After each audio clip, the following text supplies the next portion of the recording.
way to get it done, didn't you? Tough game all the way through. Oh, that's what you expect. I mean, you've got to play the full 4 quarters. I mean, when you play against good teams, you know you're in for a battle all game, and it's not going to be 1 quarter or a quarter and a half or even 3 quarters. We need to make sure we. And I thought both teams did the same thing. I mean, there's 80-odd tackles both teams, and so that's a solid game.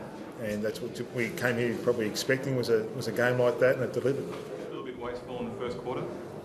Yeah, we missed a couple early.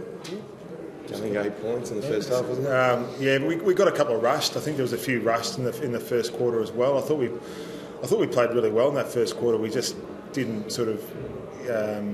A couple of rushed, 3 behinds in the first quarter. I think we're rushed, but I was really happy with our intensity and our effort and our pressure to turn the ball over. That was the main thing. Was it a team effort with Buddy's capable of some pretty special things late on then? Yeah, I mean he really stood up in the last quarter, and the game sort of seesawing like that, and it's handy to have him in the front half and to be able to hit the scoreboard like he did in the last quarter. It was a really good effort.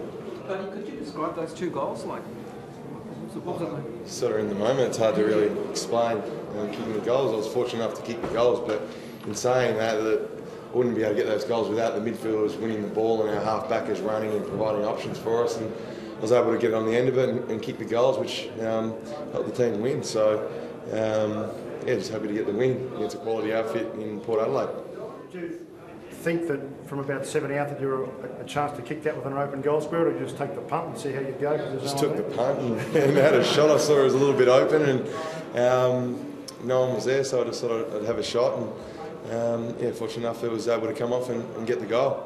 It's always going to be a bit of a work in progress, I guess, as you settled in with the team, but you really feel like you're getting to know the other guys and sort of hitting your straps?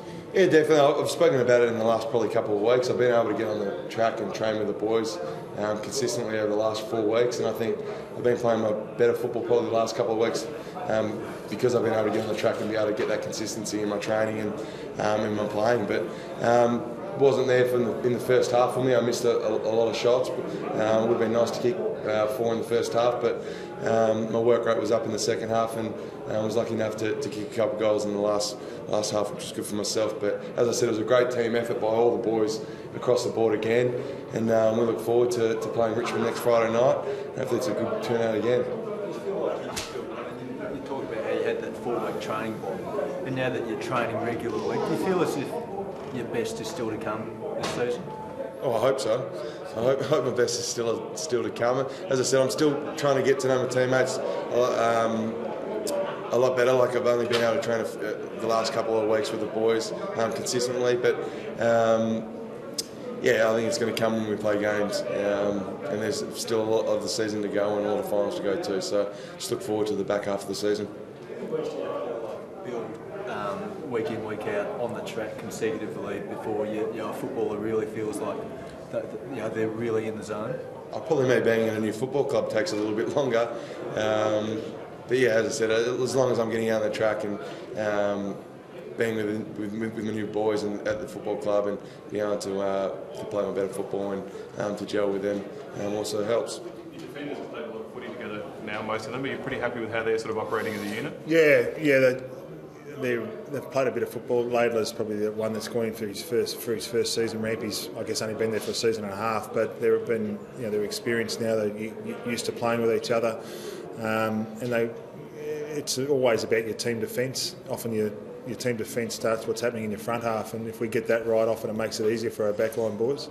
But they work pretty well together, understand each other. Was Pike just a tactical change? Going into the game, we knew that. There's a couple of things. One is the weather was sort of a bit of a question mark, but it was probably less about that, more about the fact we'd lost Benny McGlynn, his enormous pressure that he brings in our front half or in the centre of the ground, and the fact that we're playing probably one of the hardest running teams in the AFL, and we knew that coming into the game. We wanted to make sure that we had a variety of different options in attack and give different looks and put pressure on in our front half. Really important to do that against a team that runs so well and uses so well. And I thought, and particularly early, we were able to do that, cause some turnovers. And when you're playing in front of your biggest crowd for 20 years, 41,000, I thought that was a sensational effort for our blokes to be able to play in front of a crowd like that. Our supporters today were sensational. When you win by a kick, everyone counts. Did you really sense that crowd, buddy, and especially that roar at full time? Yeah, definitely. It was a superb crowd, 41,000. All supporting us was something very special, and I can't wait to get back here again and play in front of our home crowd again. Could it still be as loud as some of obviously the big games in Melbourne and the things that you've had, being a smaller ground? Oh, I think so. The smaller ground, 41,000 screaming for you, and the team is something very special. And as I said, I can't wait to get back here and see all our supporters out here in force. So I think Hannah's came back on. Is he okay? I saw, so he came back on, but he didn't have to play. I think he only played the last 15 minutes, so we'll have to see how he is tomorrow. John, you've seen when you were at North Melbourne, Wayne Carey play a lot of real special games. What he did in the second half, in the last 5 goals of the game. How does that compare to some of the things you've seen from Carey? I don't spend much time thinking about that. I mean, everyone's different. It's a different era. What I saw today was fantastic. I mean, I saw that obviously close up, but what I saw today was sensational. I mean, we played a good team brand of footy, hard footy, and so did Port Adelaide. They were really good today. They had a really good team in, and they were really good as well. So it wasn't much in it. And when they're so tight, it's so tight like it was, and both teams having a real crack, to have Lance bob up and do what he did in the last quarter is it helps you get over the line, clearly. How did it compare to you when you won the Coleman? We'll talk about it later. Probably a bit better. I kicked 2 goals, Mel. These blokes are sick of me talking about it. All right. Thanks, guys.